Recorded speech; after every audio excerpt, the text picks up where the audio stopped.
کچھ دیر چلنے کے بعد جب وہ آبادی سے باہر نکلے تو ٹھیک انہیں محسوس ہوا کہ جیسے ان کے قدموں کی آہٹ کے ساتھ کسی تیسرے وجود کے قدموں کی آواز بھی شامل ہو گئی ہو۔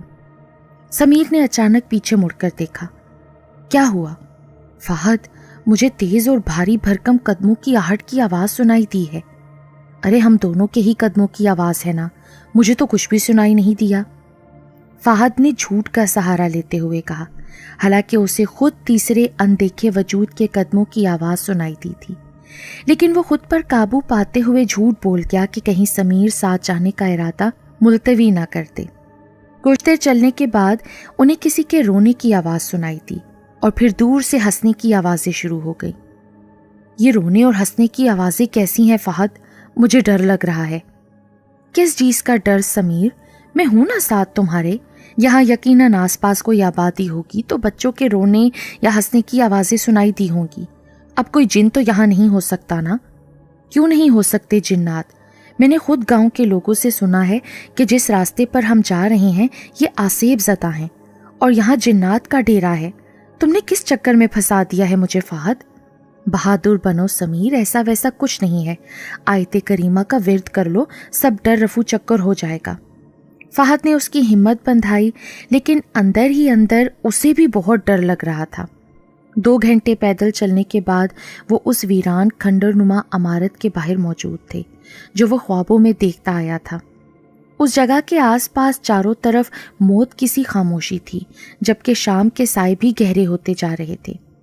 رفتہ رفتہ اندھیرے اور دھند نے ہر چیز کو آہستہ آہستہ اپنی لپیٹ میں لینا شروع کر دیا تھا۔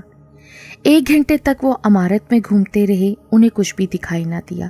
کچھ دیر بعد انہیں ایک کمرے سے قدیم طرز کے لباس میں ملبوس ایک شخص دکھائی دیا۔ اس کی رنگت سفید اور زرد تھی، جیسے اس کے جسم میں خون کا قطرہ تک موجود نہ ہو۔ آنکھوں کے گرد گہرے حلقے، جبکہ جسم ہڈیوں کا ڈھانچہ معلوم ہوتا تھا۔ وہ شخص ٹکٹکی باندھے دونوں کو کھا جانے والی نظروں سے گھور رہا تھا۔ دونوں بغور اس عجیب و غریب شخص کو دیکھنے لگے۔ یہ ہمیں ایسے کیوں گھور رہا ہے فہد؟ مجھے کیا پتا یار، میں کون سا لنگوٹیا یار ہوں اس کا؟ فہد نے سمیر سے کہا تو سمیر نے اسے گھورا کہ اس صورتحال میں بھی اسے مذاق سوج رہا ہے۔ کیوں آئے ہو یہاں؟ وہ شخص سپاٹ لہجے میں بولا، ہم تاریخ کے اسٹوڈنٹ ہیں۔ اس قدیم عمارت کو دیکھا تو فطرت کے ہاتھوں متجسس ہو کر اسے دیکھنے چلے آئے۔ فہد نے جلدی سے جواب سوچتے ہوئے کہا، تاریخ کے اسٹوڈنٹ، اپنا نام بتاؤ دونوں۔ اس شخص نے زہریلی مسکراہٹ لبوں پر لاتے ہوئے کہا اور جیب سے ڈائری نکالی۔ دونوں نے اپنا تعارف کروایا تو اس شخص نے ایک قدیم قلم سے سرخ سیاہی میں دونوں کا نام وغیرہ ڈائری میں لکھ دیا۔ ٹھیک ہے، میرے پیچھے پیچھے چلتے آؤ، تمہیں پوری عمارت کا معائنہ کرواتا ہوں، اس شخص نے اپنی طرف اشارہ کرتے ہوئے کہا۔ دونوں نے اس کے پیچھے چلنا شروع کر دیا، جبکہ وہ دونوں اس شخص کی حرکات و سکنات دیکھ کر اندر سے خوفزدہ ہو رہے تھے۔ اس عمارت میں جگہ جگہ دیواروں پر جانوروں اور انسانوں کی کھوپڑیاں نظر آ رہی تھیں۔ زمین پر جگہ جگہ سرخ دھبے تھے جہاں سے تافون اٹھ رہا تھا۔ چاروں جانب گہری خاموشی اور اندھیرا تھا، سوائے اس شخص کے جو لالٹین ہاتھ میں پکڑے انہیں راستہ دکھا رہا تھا۔ کچھ دیر چلنے کے بعد وہ نیچے تہخانے میں پہنچ گئے، جہاں پر ایک طرف جیل بنی ہوئی تھی، جہاں مختلف رنگ و نسل کے انسان قید میں تھے۔ آخر انہیں ایک طرف وہ لڑکا نظر آ گیا جسے فہد خواب میں دیکھتا آیا تھا، جو ایک کمرے میں سلاخوں کے پیچھے بند تھا اور نیم بند آنکھوں سے انہیں دیکھ رہا تھا۔ بچاؤ، مجھے اس قید سے رہائی دو، اس نے فہد کو دیکھتے ہی چلانا شروع کر دیا۔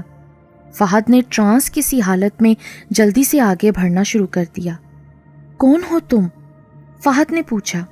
مجھے تمہارا انتظار تھا فہد، جلدی سے یہ سلاخیں کھول دو اور مجھے رہائی دو یہاں سے، وہ لڑکا ہذیانی انداز میں بولا۔ جیسے ہی فہد نے جیل کی سلاخوں کو چھوا تو اسے شدید کرنٹ لگا اور وہ دور جا کر گرا۔ اس کے سر سے خون بہنے لگا اور اس کی آنکھوں کے آگے اندھیرا چھا گیا۔ سمیر یہ صورتحال دیکھ کر ہڑبڑا گیا۔ اس نے ایک نظر اس لڑکے کو دیکھا جو قید میں تھا۔ اب اس کی حیت بدل رہی تھی۔ اس کی معصوم آنکھیں لال سرخ انگارہ آنکھوں میں تبدیل ہو چکی تھیں، جن سے وحشت ٹپک رہی تھی، اور اس کے چہرے کی رنگت تبدیل ہو چکی تھی۔ وہاں ایک ہیبت ناک اور مکروہ شخصیت تھی جو خوفناک ہنسی ہنستے ہوئے فہد کے بے بس وجود کو دیکھ رہا تھا۔ کچھ دیر بعد اس نے اپنا ہاتھ سمیر کی گردن کی طرف بڑھاتے ہوئے کہا لگایا۔ وہ یہ خوفناک منظر برداشت نہ کر سکا۔ سمیر کو اپنی موت صاف نظر آنے لگی۔ خوف کے مارے اس کے پسینے چھوٹ گئے، آواز اس کے حلق میں پھنس کر رہ گئی اور اس پر غشی کسی حالت طاری ہو گئی۔ یہ میں کہاں ہوں؟ فہد نے ہوش میں آتے ہی چاروں جانب دیکھتے ہوئے کہا۔ اسے محسوس ہو رہا تھا جیسے وہ ابھی طویل نیند سے بیدار ہوا ہے۔ تم اپنے گھر ہو بیٹا، کوئی اللہ کا نیک بندہ تمہیں اور سمیر کو گھر چھوڑ گیا تھا۔ تم قبرستان کے پچھلے راستے پر بے ہوش پڑے تھے، فہد کے بابا نے کہا۔ فہد کو اپنے ذہن میں خوابوں سے لے کر اس رات والے تمام واقعات یاد آنے لگے اور وہ جھرجھری لے کر رہ گیا۔ کچھ دیر بعد ایک بزرگ مسکراتے ہوئے کمرے میں داخل ہوئے۔ آ گیا بیٹا ہوش تمہیں؟ سب ٹھیک ہو جائے گا اب، بزرگ نے کہا تو فہد نے نہ سمجھنے والے انداز میں اپنے بابا کی طرف سوالیہ نظروں سے دیکھا کہ کون ہے یہ شخص۔ وہی ہیں یہ اللہ کے نیک بندے جو تم دونوں کو بے ہوشی کی حالت میں صحیح سلامت گھر تک چھوڑ کر گئے ہیں۔ پتہ نہیں تم دونوں نے وہاں ایسا کیا دیکھ لیا تھا کہ تم دونوں کی حالت بہت خراب تھی اور اب پورے 24 گھنٹوں بعد تم ہوش میں آئے ہو۔ ہاں بابا، مجھے وہاں ایک جیل میں کافی قیدی نظر آئے تھے۔ میں نے جیسے ہی سلاخوں کو چھوا تو مجھے شدید کرنٹ لگا۔ اس کے بعد مجھے کچھ ہوش نہ رہا اور نہ سمجھ آئی کہ وہاں ملنے والا وہ پراسرار شخص اور قیدی لڑکا کون تھے۔ فہد نے الجھے ہوئے انداز میں کہا اور پھر سارا واقعہ منو ان سنا دیا۔ یہ سب سن کر وہ بزرگ مسکرا دیے۔ یہ شیطان جنات ہیں بیٹا، انہی کی چال تھی کہ کسی طرح تمہارے خواب میں آ کر تمہیں پھنسایا جائے، لیکن تم دونوں آیت کریمہ کا ود کر کے گئے تھے، اس لیے محفوظ رہے ہو۔ پر مجھے ہی کیوں آتے ہیں وہ خواب؟ کیونکہ تمہارے دادا جی بھی ایک عامل تھے، ان کے قبضے میں بہت سے جنات تھے۔ جو مختلف رنگ و نسل کے لوگ تمہیں قید میں نظر آئے تھے وہ دراصل شیطان جنات ہیں جو کہ تمہارے دادا نے قید کر کے رکھے ہیں۔ بس اسی لیے ان کی وفات کے بعد وہ ان کی نسل سے بدلہ لینے کے لیے یہ سب کر رہے ہیں۔ تو میرے بابا کو وہ خواب کیوں نہیں آتے؟ فہد نے الجھتے ہوئے کہا۔ جنات صرف عورتوں، بچوں یا کمزور ذہن کے لوگوں پر قبضہ کرتے ہیں۔ جیسے تم ابھی نوجوانی کی دہلیز پر قدم رکھ رہے ہو اور زیادہ مضبوط اعصاب کے مالک نہیں ہو، تھوڑے جذباتی ہو، اس لیے انہوں نے تمہارے دماغ پر قبضہ کیا اور تم فطرت کے ہاتھوں متجسس ہو کر اپنی اور اپنے دوست کی جان داؤ پر لگا کر خطرناک راستے پر چل پڑے۔ وہ سب تو ٹھیک ہے، لیکن وہ پراسرار چوکے والا شخص جس کے ہاتھ میں لالٹین تھی جو ہمیں تہخانے تک لے گیا تھا، وہ کون تھا؟ اور وہ لڑکا قید میں، ہمیں اس کی مدد کرنی چاہیے نا؟ فہد نے کہا تو عامل سن کر مسکرا پڑے۔ وہ پراسرار شخص ایک انسانی روح تھی جس کا انہی جنات کے ہاتھوں قتل ہو چکا ہے۔ جنات نے اس کے جسم پر قبضہ کر لیا ہے اور وہ اسی ویران کھنڈر میں بھٹک رہا ہے، جبکہ تمہارے خوابوں میں آنے والے لڑکے کا بھی 5 برس پہلے انتقال ہو چکا ہے۔ اس کے بھی جسم اور روح پر جنات نے قبضہ کر کے تمہیں گمراہ کیا ہے، کیونکہ وہ براہ راست اپنی اصلی شکل میں تمہارے سامنے آ کر تمہیں کبھی اس جگہ پر نہیں لے جا سکتے تھے۔ اسی لیے ان جنات نے ایک ایسے لڑکے کے وجود کا سہارا لیا جو کہ انتقال کر چکا تھا۔ وہ کھنڈر شیطان جنات کی اماج کا ہے۔ تمہارے دادا نے ایک عمل کے ذریعے اسی کھنڈر میں ان شیطان جنات کو قید کیا تھا۔ بس شکر ہے تم ان کے چکر سے بچ گئے ہو۔